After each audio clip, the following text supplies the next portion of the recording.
So, one of my favorite things to do while trying to deal with the unrelenting heat of summer is enjoy some games which I haven't looked at in a long time.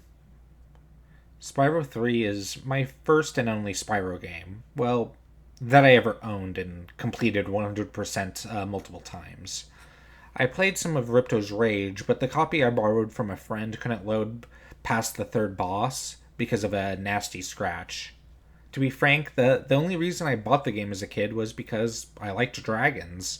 I was a dragon kid. I collected dragon plushies, dragon books, and one Christmas I was given the chance to buy a new PS1 game. As a kid, you can only go by the cover, so I got Spyro, the de facto PS1 dragon game. It's kind of funny. I think the other game we bought at the time was Dragon Ball Z Ultimate Battle 22, and if you know, that game is trash, but we were dumb kids, and we wanted the game with Goku on it. But Spyro 3 was certainly not a ripoff like the Goku game. It was actually really fun. As a kid, I was less inclined towards shooters and games that generally aimed for a more realistic look, so I was always drawn towards platformers.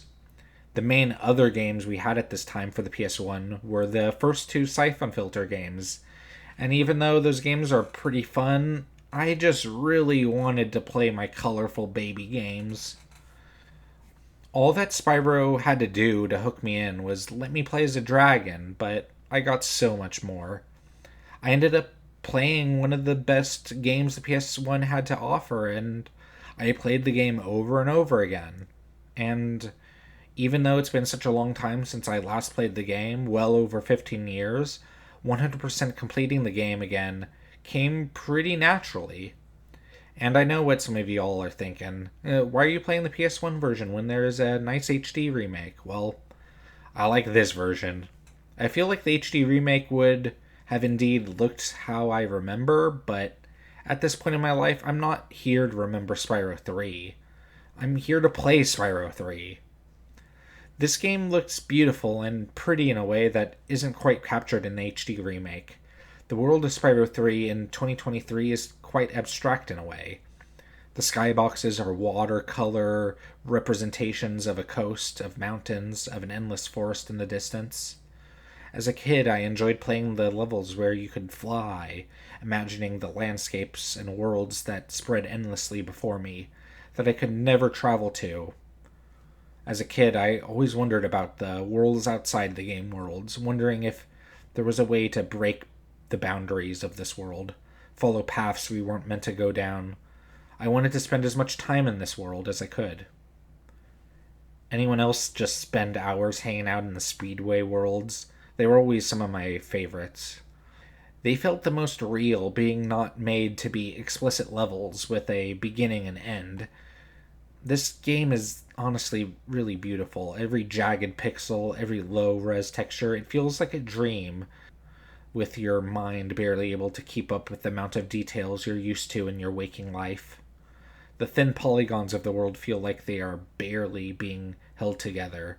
The world feels fragile, as if you were able to jump hard enough or run fast enough, you could shatter this reality.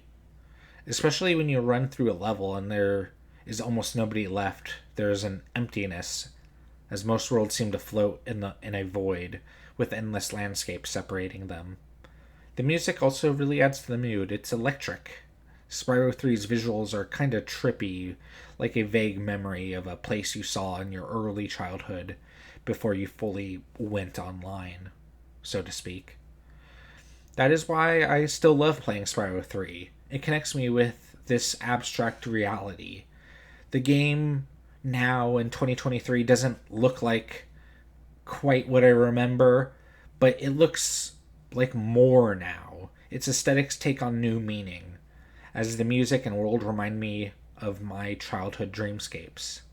A reality that is lost to time, but still remains untouched, empty but vast in endless possibilities and imagination.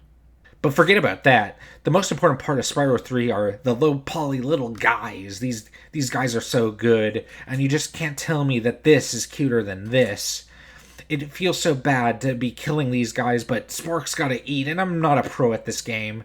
So here it is, the top 10 little guys in Spyro 3. Number 1.